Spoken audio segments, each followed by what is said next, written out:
C'est bon de se retrouver.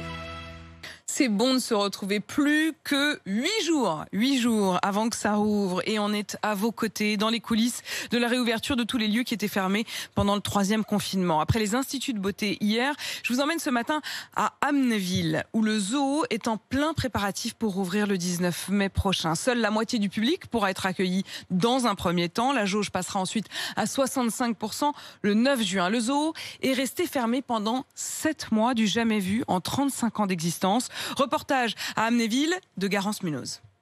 Les perruches vertes pommes filent picorées dans la main de Thomas Grandjat, responsable pédagogie au zoo d'Amnéville. Qui veut venir? Ah bah toi. Et ben voilà, on a tout le monde. Avec le confinement, elles n'ont encore jamais vu de public, mais ce spécialiste du comportement animal n'a aucune crainte. Tous les animaux vont vite se réhabituer. Ça fera un peu plus de monde aux vitres. Et ça fait 7 mois que la seule personne qui passe devant l'enclos, c'est le soigneur. Donc forcément, dès qu'il y aura quelqu'un qui va passer, ça va être « oh là, qui c'est ?»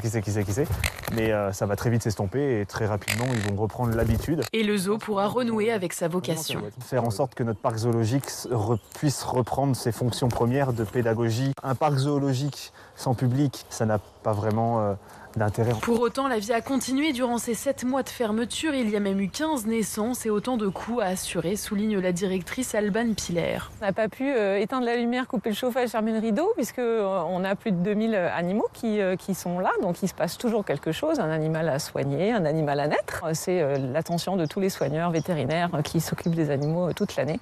Et ces charges se sont poursuivies. Maintenant, on a eu des aides de l'État, comme on est fermé administrativement.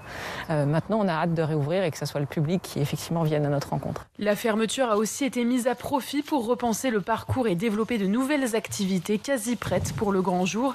Aurélie Duquesnet s'occupe de la partie commerciale. On a refait des travaux notamment sur différents points de restauration, les sanitaires, des petits travaux mais qui a été nécessaire. Ça, on a retravaillé tout le parcours de visite. Une de nos grandes nouveautés 2021, c'est une grande aire de jeu qui est la plus haute du Grand Est. On a mis une passerelle à girafes qui vient d'être terminée. Il y a encore des tout petits aménagements à faire. Et c'est une passerelle qui permettra de faire du nourrissage de girafes à leur hauteur. Le recrutement est aussi en cours. Plusieurs postes sont encore à pourvoir pour la restauration et les boutiques.